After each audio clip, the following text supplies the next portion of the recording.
मध्य प्रदेश के इंदौर, जिसको हम धर्मनगरी कहते हैं, वहाँ पे साहिल और अल्ताफ़ नाम के 2 लड़के पकड़े गए हैं। पुलिस ने उनको गिरफ़्तार किया है। तो साहिल और अल्ताफ़ ने बहुत चौंकाने वाला खुलासा किया है। साहिल और अल्ताफ़ ने बताया है कि कांग्रेस के पार्षद अनवर कादरी ने उनको पैसे दिए थे हिंदू लड़कियों को फंसाने के लिए, हिंदू लड़कियों से निकाह करने के लिए और निकाह करने उनसे वैश्यावृत्ति कराने के लिए। कांग्रेस के पार्षद अनवर कादरी इस समय फरार चल रहे हैं।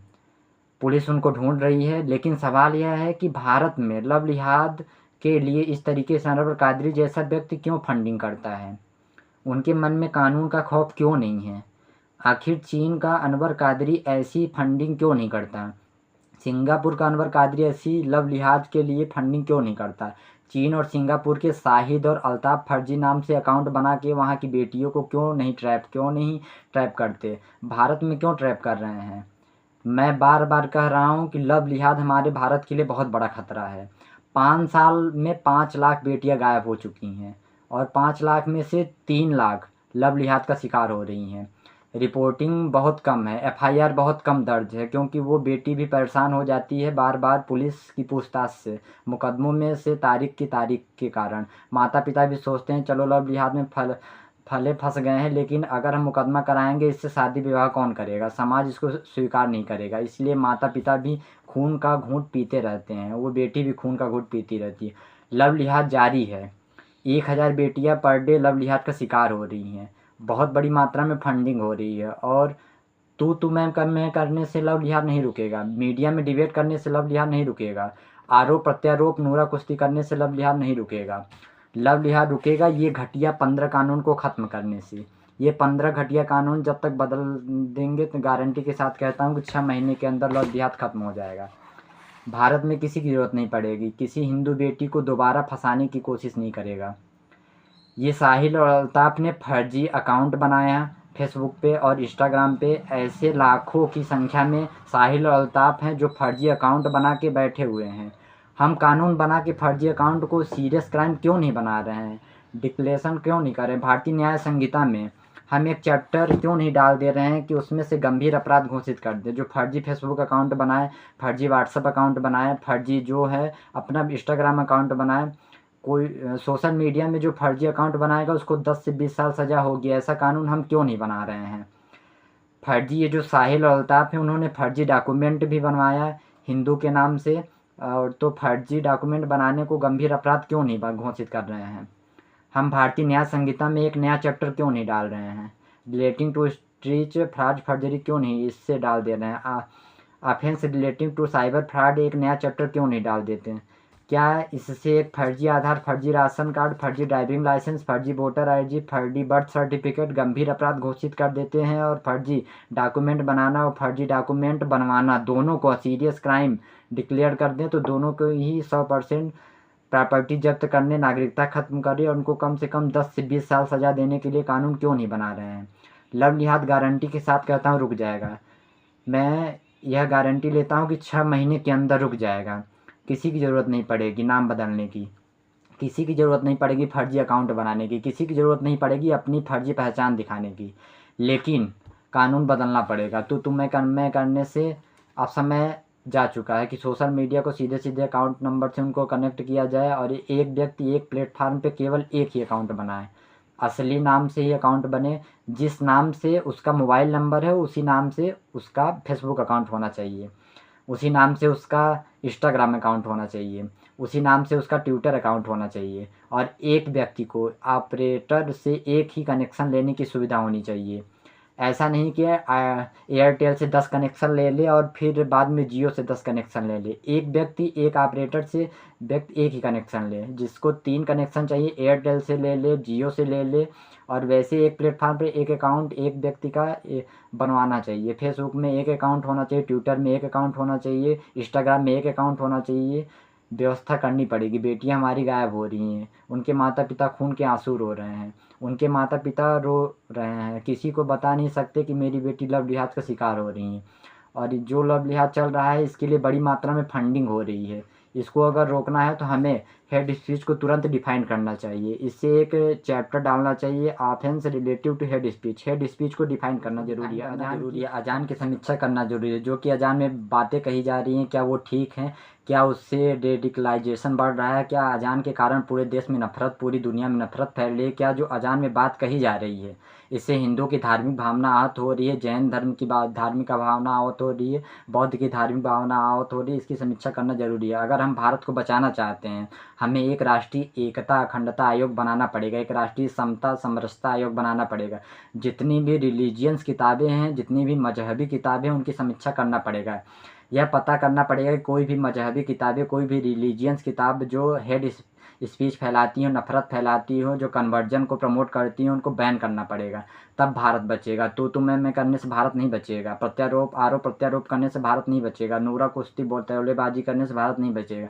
इसलिए कह रहा हूँ कि अपने सांसद से जाके मिलिए। अपने क्षेत्र में लोकसभा के सांसद, राज्यसभा के सांसद, उनसे जाके मिलिए। उनसे कहिए कि संसद में इस मुद्दे पर आवाज़ उठाएं। लव लिहाज के मात्र 1% केस रिपोर्ट होता है, 1% केस में FIR होता है।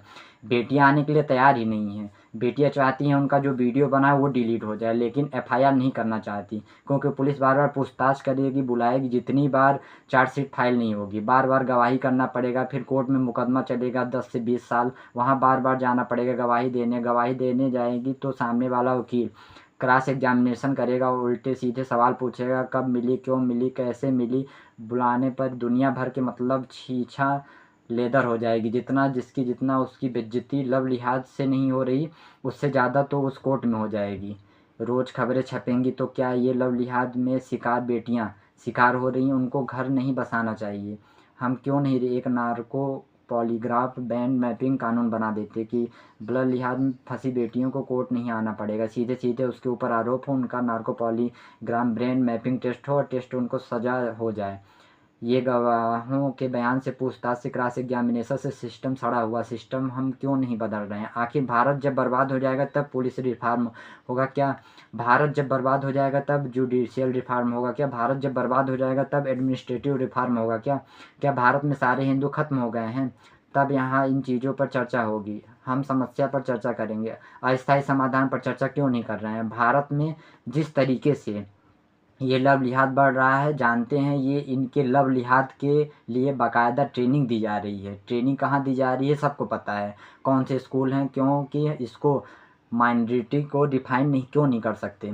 सब लोगों का सीधे सीधे इसमें कह दें, भैया भारत में जो आदमी जिस समुदाय से टोटल संख्या 10 लाख है या 5 लाख है, वह माइनॉरिटी कहलाएगा। इसके अलावा कोई माइनॉरिटी नहीं कहलाएगा। ख़त्म क्यों नहीं कर रहे हैं इस कानून को? क्यों हम अल्पसंख्यक बहुसंख्यक कॉन्सेप्ट लेके बैठे हुए हैं? क्यों अल्पसंख्यक आयोग बना रहे हैं? अल्पसंख्यक आयोग क्यों? मजहब के आधार पे वह बोर्ड व डिस्ट्रीब्यूशन चल रहा है। क्यों मजहब के आधार पे माइनॉरिटी मिनिस्ट्री और माइनॉरिटी कमिश्नर चल रहा है? क्यों मजहब के आधार पे लोन वजीफ़ा दिया जा रहा है? क्यों मजहब के आधार पे घर मकान दिया जा रहा है? यह भारत को बर्बाद कर देगा। यह कानून बदलना चाहेगा क्या? कौन बदलेगा इन कानून को? ये राइट द एजुकेशन को हम राइट टू इक्वल एजुकेशन क्यों नहीं कर रहे हैं? वन नेशन एजुकेशन क्यों नहीं कर रहे हैं? सिलेबस क्यों नहीं लागू कर रहे हैं? NCERT किताब हर जगह क्यों नहीं लागू कर रहे हैं? क्यों नहीं कानून को बदल रहे हैं कि भाई 10वीं तक यानी 16 साल तक के सभी बच्चों को सिलेबस एक समान होगा, सभी बच्चे एक किताब पढ़ेंगे?